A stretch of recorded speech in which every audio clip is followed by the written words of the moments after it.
Bem-vindos ao canal Amazon Futebol C. Meu nome é Marcel e hoje, pessoal, a gente vai comentar sobre a seleção brasileira, né? Que acabou levando uma goleada de 4-1 para a seleção argentina. Realmente foi um resultado vexatório, humilhante, não só pelo resultado em si, mas também, né, pelo modo como o Brasil se comportou em campo. Realmente foi, sabe, horroroso, tenebroso. Foi uma das piores partidas aí da seleção brasileira que eu acompanhei dos últimos anos, né? Realmente foi horrível. E a gente vai comentar sobre o tema em si. Mas antes da gente comentar sobre a partida, deixa eu pedir o like de vocês para poder dar uma força aqui pro canal. Caso você não seja inscrito, já se inscreve aqui no canal, tá pessoal? E não se esqueçam de acionar o sininho de notificação para você não perder nenhum conteúdo aqui do nosso canal. Beleza, pessoal? Dito os recados, vamos lá. Vou comentar sobre esse jogo. Que, cara, é o seguinte. Parecia uma partida de uma equipe profissional contra uma equipe amadora. Porque, cara, a diferença em campo realmente foi gritante, né? A seleção argentina pegava a bola, trabalhava ali com passe, com jogadas bem criadas, né? Parecia realmente uma seleção que estava jogando contra uma equipe ali de base, né? Jogadores aí de 15 anos, né? Contra um time adulto, né? De profissional. Porque realmente, cara, o Brasil não fez nada. O Brasil realmente estava tenebroso. Todo mundo estava mal. Todo mundo. Não foi somente um ou dois jogadores. Todo mundo estava péssimo. Acho que o único que se salvou mais ou menos foi o Matheus Cunha, né? Que ainda demonstrou alguma coisa diferencial na parte. Mas, sabe, de resto, ali todo mundo muito péssimo. Vamos começar com o Bento. O Bento fez algumas defesas importantes na partida, né? Até salvou. Teve um lance ali, uma paçocada na defesa da seleção brasileira, em que o jogador argentino deu um toquezinho por cobertura, né? E o Bento foi lá e espalmou para fora, né? Teve outro chute de fora da área do jogador argentino. Se eu não me engano, acho que foi depois que chutou de fora da área. E também fez uma defesaça. Então, o Bento teve seu momento assim, de herói, mas também, sinceramente falando, é, posso dizer assim que não vou dizer todos os gols, né? Mas, assim, vou citar principalmente o primeiro, né? Cara, o primeiro foi um lance, foi uma jogada bem criada, mas foi um lance de sorte ali do jogador argentino que, cara, ele trombou com o jogador brasileiro, bateu ali no zagueiro da seleção brasileira, voltou pra ele e ele foi esperto, né? Ele percebeu que o Bento já estava saindo e deu um toquezinho leve, né? Tirando do goleiro. Mas também eu achei que a saída do Bento foi meio que, sabe, equivocada, né? Ele foi ali meio que no apavoro para poder tentar, né, fazer ali o bloqueio do chute, ou seja, lá o que o jogador argentino iria fazer, né? Mas ele foi esperto, né? Foi muito esperto, percebeu que o Bento estava saindo de forma apavorada do gol e só deu um toquezinho do lado, sabe? Toquezinho de lado ali, de leve, e acabou fazendo o primeiro gol da seleção argentina. E assim, né? Por que eu falei isso? Porque, cara, a saída do Bento foi esquisita, né? Porque o goleiro, ele não pode sair de forma assim, apavorada. Ele tem que pegar e, sabe, ir fechando os lados, né? A qual ele tá defendendo. Porque se ele sair de forma, sabe, equivocada, aí fica fácil pro atacante, porque geralmente eles driblam, né? O goleiro, que sai de forma afobada, ou como o jogador argentino fez, né? Todo um tapinha ali que acabou tirando qualquer chance de defesa ali do Bento. Então, o modo como ele saiu foi errado do gol, entendeu? Ele também, o pessoal também criticou ele no segundo gol, no terceiro gol. Eu não achei tanto assim, né? Uma falha assim, gritante. Mas de fato, realmente, o Bento não foi tão bem assim na partida, apesar das defesas, né? Mas como eu falo pra vocês, né? Vida de goleiro não é fácil, né? Um lance aí pode, sabe, decidir se ele é herói ou vilão, né? Assim, mas não foi ele só o único culpado dessa derrota, assim pode dizer. Zaga do Brasil, muito mal.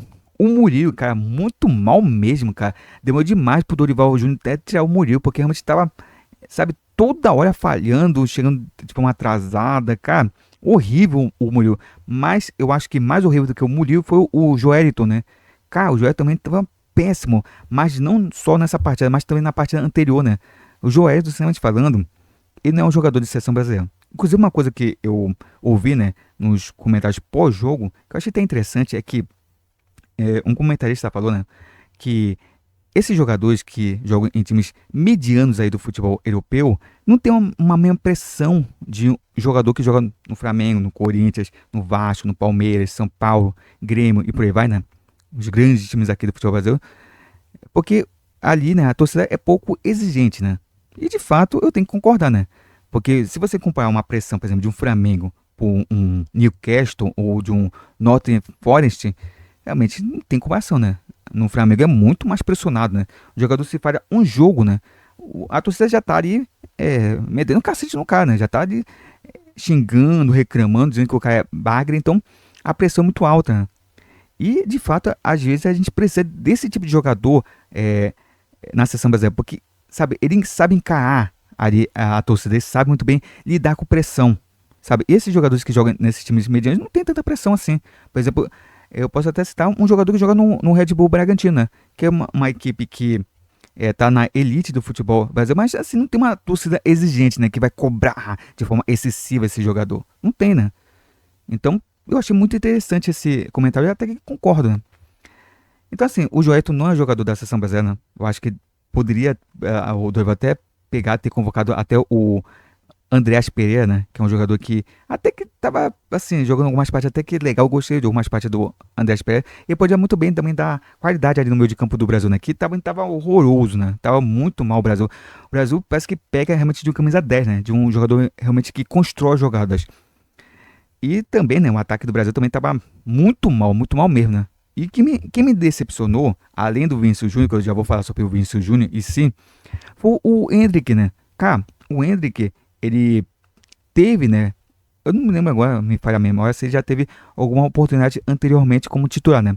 Mas nesse jogo ele ganhou entre aspas, né? A titularidade, né? O do Rival testou ele como titular. E, cara, ele não fez nada na partida, sabe? Sabe, foi longe de ser aquele Endrick ali que a gente esperava, né? Que era do tempo do Palmeiras, até do Real Madrid, né? Quando ele entra, né? Em campo, em que ele consegue brilhar. Mas esse jogo realmente foi muito mal, não conseguiu fazer nada. E a gente tem que comentar sobre o Rafinha e o Vinícius Júnior. Mas antes do Vinícius Júnior, deixa eu comentar sobre o Rafinha. Porque o Rafinha criou todo um clima antes do jogo, por conta dos comentários que ele fez ali num podcast, né? Se eu não me engano, com o Romário. Cara, se você pega e abre a boca para poder provocar um time adversário, uma seleção, você tem que pegar e tem que não só falar, pega e demonstra dentro de campo. Porque só você falar por falar não adianta nada. Tem torcedor que gosta de jogador que provoca, que, sabe, é aquele cara realmente que dá uma apinetada antes dos jogos, né? Tem torcedor que gosta, né? Isso também faz parte também até de um jogo mental, né? Antes do jogo. Eu já vi muito isso também até no UFC, né? Que tinha aqueles provocações e tudo mais para poder tentar desestabilizar, né? O adversário. Mas, cara, mas se você abre a boca, você tem que demonstrar dentro de campo que você é o cara. Você tem que pegar, bater no peito e dizer, não, eu sou o cara e vou pegar a bola, vou assumir a responsabilidade e vou jogar pra cama e destruir a Argentina. E ele não fez nada, o Rafinha não fez nada. Só falou, né? Provocou ali, também recebeu provocação de volta, porque mereceu, né? Já que abriu demais a boca. É aquela coisa. O- sabe, se você abre a boca para falar uma coisa, você também vai ouvir muita coisa, né?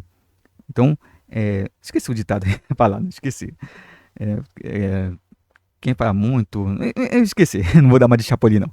Então, assim, então o Rafinha, ele criou um clima tenso, até desnecessário, né? Porque Brasil e Argentina já é um jogo tenso pra caramba, né? Porque já tem aquela rivalidade natural entre argentinos e Brasil. E geralmente, né?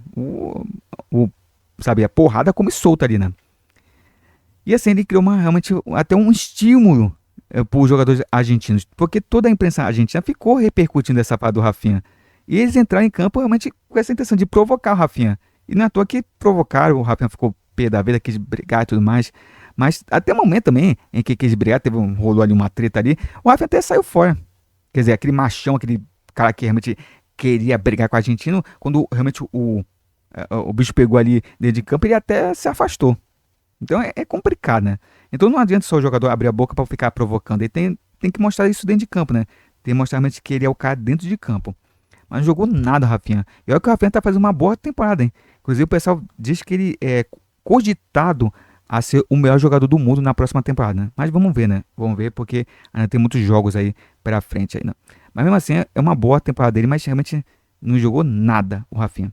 E a gente tem que falar do Vinícius Júnior. Vinícius Júnior, eu até elogiei ele no jogo anterior, que eu falei que é um jogador que tem que buscar a responsabilidade, porque é o seguinte, ele carrega o título de melhor jogador do mundo. Ah, tem aquela controvérsia de bola de ouro e prêmio da FIFA, enfim, não interessa muito a discussão isso agora. Mas assim, ele carrega esse título em si, porque ganhou a premiação da FIFA. Ok. Mas não adianta ele só entrar em campo somente com esse título. Ah, porque eu sou só o melhor do mundo. Ele tem que demonstrar que ele é o melhor jogador do mundo. E como que ele demonstra? Justamente nessas partidas em que mais o Brasil precisa dele.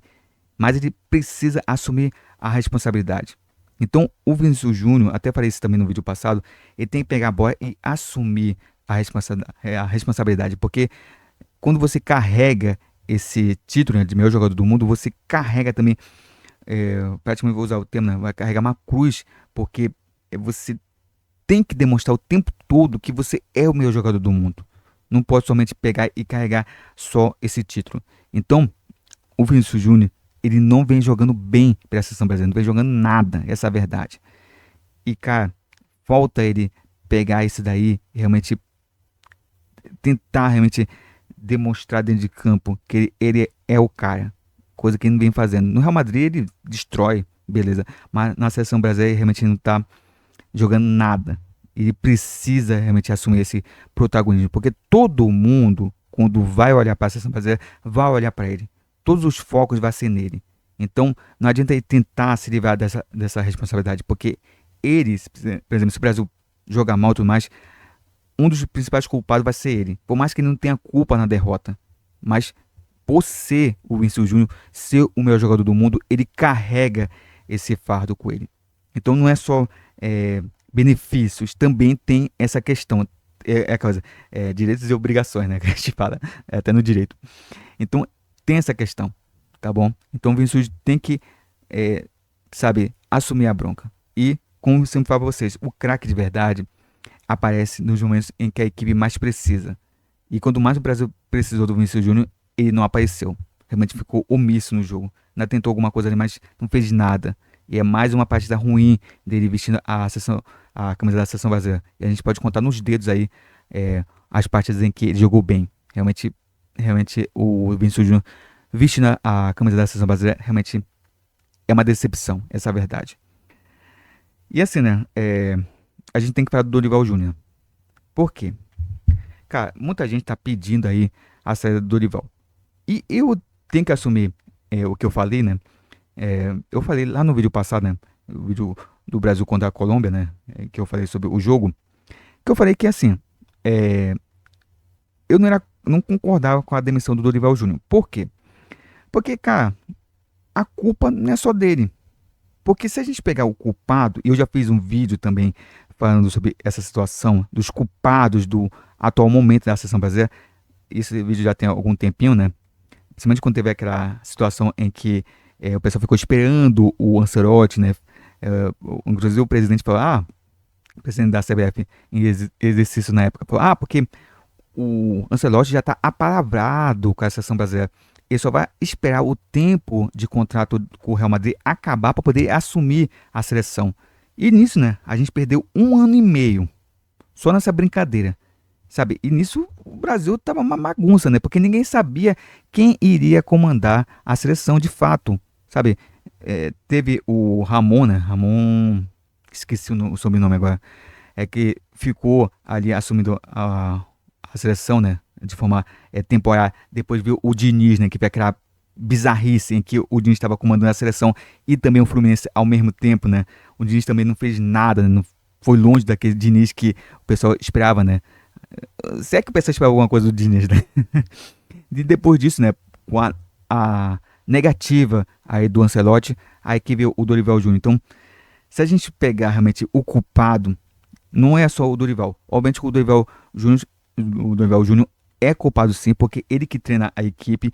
O Dorival, à frente do Brasil, realmente foi decepcionante, não conseguiu evoluir em nada essa seleção. O Brasil vinha ganhando, mas não vinha convencendo, né? Eram partidas realmente muito chatas de se acompanhar. O Brasil pegava sufoco.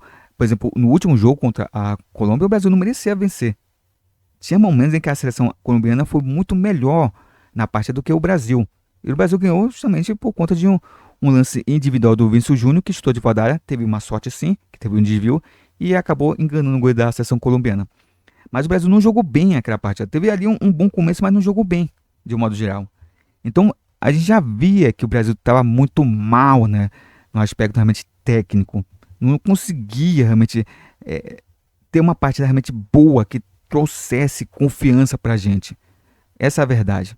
Então, em si, o Dorival Júnior, sim, ele é culpado, até porque também ele teve umas convocações aí bem meia boca, né? Colocou uns caras aí, deixou de fora outros. Então, em si, ele sim é culpado, porque ele convocou muito mal para alguns jogos. Essa é a verdade. Mas assim, só colocar a culpa nele, realmente é muito fácil, né? Muito fácil. Ah, culpado é o Dorival, pronto, já era. E a gente tem que buscar também realmente quem está na frente da seleção brasileira, que é justamente o presidente, os cartolas. Porque, cara, recentemente, né, a gente teve aí a eleição, né, do Edinaldo, se eu não me engano, esse é o nome do presidente aí da CBF, que praticamente teve o voto de todos os times aí da Série A. E, cara, o que que esse cara fez aí pelo futebol brasileiro nesses últimos tempos? Não fez nada. O futebol brasileiro é uma bagunça. E todos os clubes aí reclamam. Por exemplo, todo mundo reclama do calendário. E o que que ele fez aí para poder trazer uma amenização do calendário? Não fez nada, sabe? Em vez de ter um calendário mais assim, como pode dizer assim, mais suave, assim, pode dizer, né? Para os times brasileiros, né? O que que ele fez? Ele vai aumentando cada vez mais, né? Vai aumentando cada vez mais aí, com competições aí, aumentando também, por exemplo, Copa do Brasil, vai ter mais um jogo aí na primeira fase. Antes era somente um, agora vai ter 12 de volta. Então isso acaba realmente apertando ainda mais o calendário que já é apertado, né? E o engraçado, né? Sabe o que que é, pessoal? É que os próprios times vendo que a CBF é uma bagunça, sabe? Porque tem muita coisa errada. Por exemplo, a arbitragem é uma bagunça, sabe? Ninguém toma uma atitude, ninguém tenta profissionalizar os árbitros. Todo time reclama, manda ofício para a CBF e a CBF não faz nada, sabe? É uma bagunça no calendário, é uma bagunça no futebol brasileiro, sabe? E todo mundo, no momento da eleição, todo mundo aceita.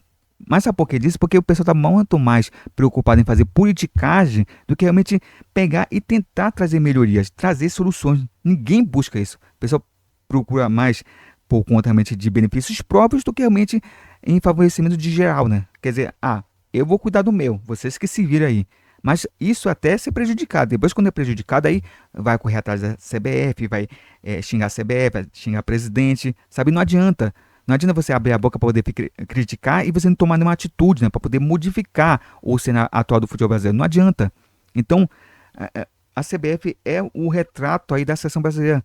É uma bagunça, é sem comando.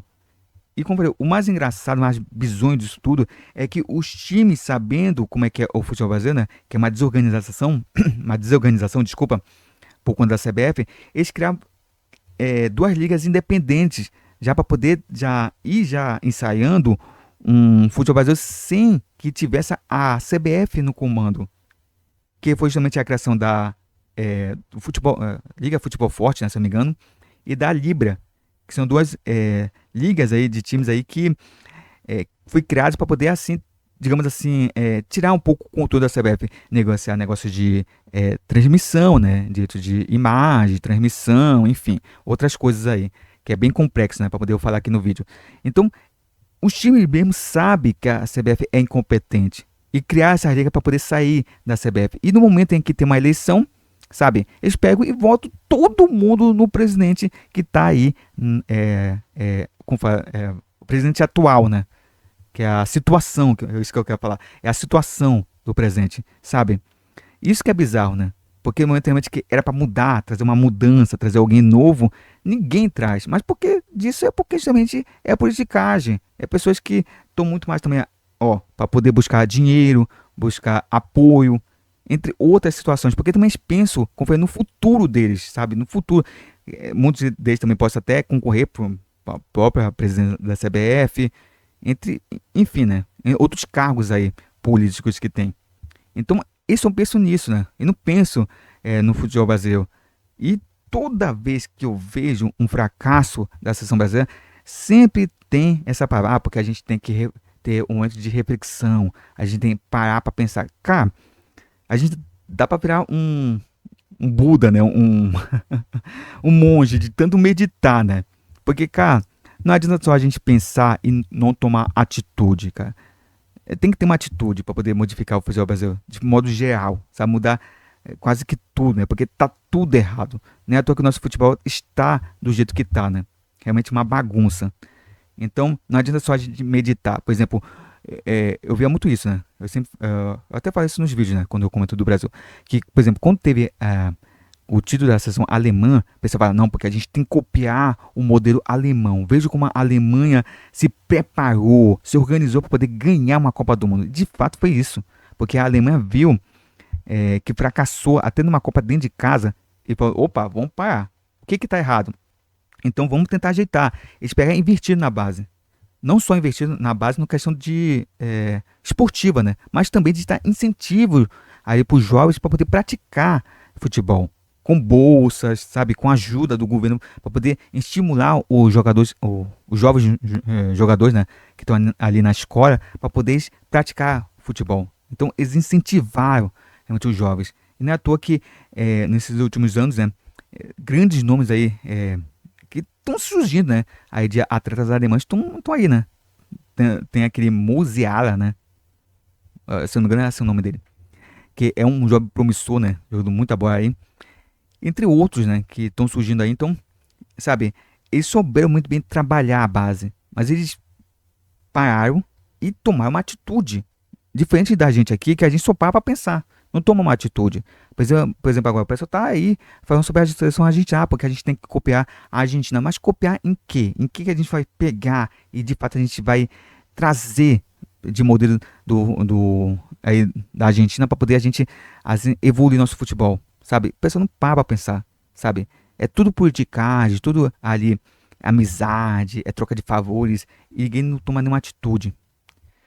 Então, sabe, só botar a culpa no Dorival Júnior e não agitar essa bagunça estrutural que tá a CBF e tudo mais, sabe, é chover no molhado, porque vai entrar outro técnico aí que eles vão escolher, tá bom? Eles vão escolher e possivelmente vai ter também novamente um fracasso. Porque por mais que nossos jogadores não sejam ruins, porque nossos jogadores são bons, né? Porque, pô, tem jogador de Real Madrid, tem jogador do Barcelona, sabe? Tem jogador do Liverpool. E, cara, são jogadores que uns não são protagonistas, mas outros têm grande relevância. Por exemplo, a gente tem um jogador que é o melhor jogador do mundo. Então por que esses caras não conseguem jogar com a seleção brasileira? Sabe? Então, são essas as coisas que a gente tem que parar pra pensar, né? Então, só colocar a culpa aí no Dorival Júnior é muito fácil, sabe? E deixar de lado quem realmente é o culpado. Então, para o futebol brasileiro voltar a ser um futebol de elite, tem que mudar tudo, desde lá de cima até e descendo, né? Aquela pirâmide que a gente faz, né? Do presidente até realmente o pessoal ali que os cartórios, sabe? O pessoal da base também, a nossa base também tá horrível também. A seleção brasileira de base realmente tá horrorosa, também tá passando tantos vexames quanto a seleção principal, né? Então realmente é muito complicado o momento atual do Brasil. E a gente só vai mudar realmente e voltar a evoluir nosso futebol realmente quando tem uma mudança realmente drástica, realmente a gente pegar e mudar de verdade. Não fingir que mudou para poder dizer, não, tá vendo? Fizemos alguma coisa e não mudar nada. Essa é a verdade. E só para encerrar, tá bom, pessoal? Outra coisa que eu ouço muito e que sempre falando, eu tenho que fazer um vídeo sobre isso, né? Eu sempre já tá enchendo o saco, essa eu vou usar esse termo. Sei que é um termo nada elegante. Mas assim, cara, toda vez que o Brasil perde, o pessoal fala, porque se o Neymar tivesse em campo, o Brasil ganharia da Argentina. Porque o Neymar iria ser o jogador que ia fazer o diferencial. Cara, esquece o Neymar, cara. Eu acho o Neymar craque. Eu vi o Neymar no momento de auge na carreira dele. Que foi naquele momento que ele foi pro Barcelona. Teve um ótimo momento no Santos, né? À toa que ele chamou a atenção de grandes clubes e foi para Barcelona. Realmente jogou muita bola, mas depois disso desapareceu, né? E, cara, o Neymar, se ele estivesse em campo, não ia fazer nada. Não ia fazer nada, não ia mudar a história do jogo. Porque, cara, o Neymar não consegue nem ajudar o Santos, né? O Santos com o Neymar aí, sabe? Quando o Santos mais precisou do Neymar, o Neymar não estava em campo. Imagina a seleção brasileira, sabe? O Neymar ele seria só mais um em campo, não ia ajudar em nada. Porque, cara, o problema do Neymar, sinceramente falando, é o extracampo. O Neymar tinha tudo para ser um dos maiores jogadores que a gente teve na história do futebol brasileiro. Tinha tudo, porque talento, sabe? Habilidade, ele tem de sobra. Não é à toa que nesses últimos anos aí, é um dos jogadores mais habilidosos que a gente teve, né? Sim, mas teve Ronaldinho, sim, mas tô falando recentemente, tá bom? Recentemente, que realmente um jovem, sabe?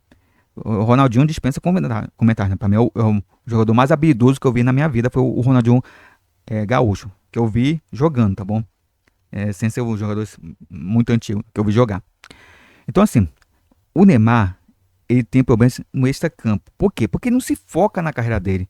É um cara que prefere estar na balada, nas festas, pegando mulher, do que realmente se focar na sua carreira.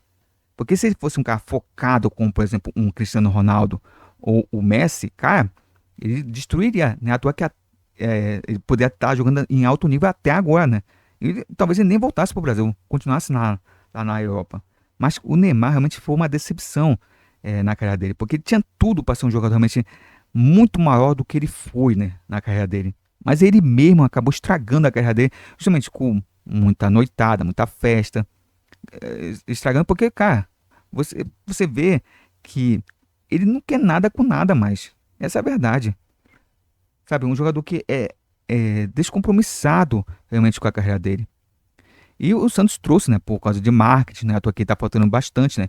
Questão de marketing, questão de status, né? Ah, porque o Neymar voltou pro Santos. Beleza. Mas e na questão técnica? O que que ele somou com o Santos? Não somou nada, sabe? Fez ali uns golzinhos ali depois disso, sabe, não fez mais nada, sabe? E fez uns gols aí em equipes fracas tecnicamente, sinceramente falando. Mas realmente quando precisou dele, ele não estava em campo. Então, se ele não ajudou o Santos, imagina o Brasil. Então, o torcedor do Brasil tem que parar com isso. Tem que esquecer Neymar. A gente tem que ter outros jogadores que possam assumir o protagonismo.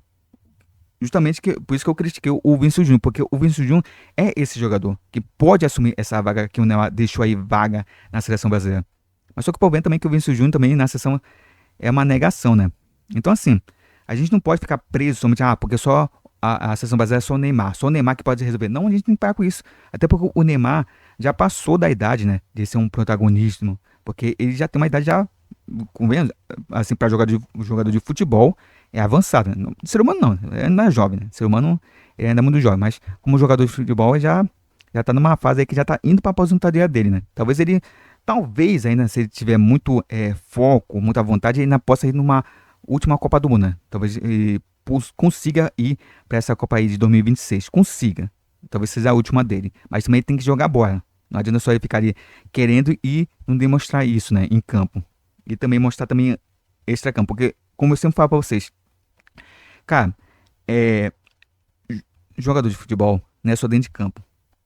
O extra-campo também conta. Se é um cara que não se cuida, que vive em festa e tudo mais, sabe? O extra-campo acaba atrapalhando ele dentro de campo. Essa é a verdade. Porque ele não tem o mesmo rendimento.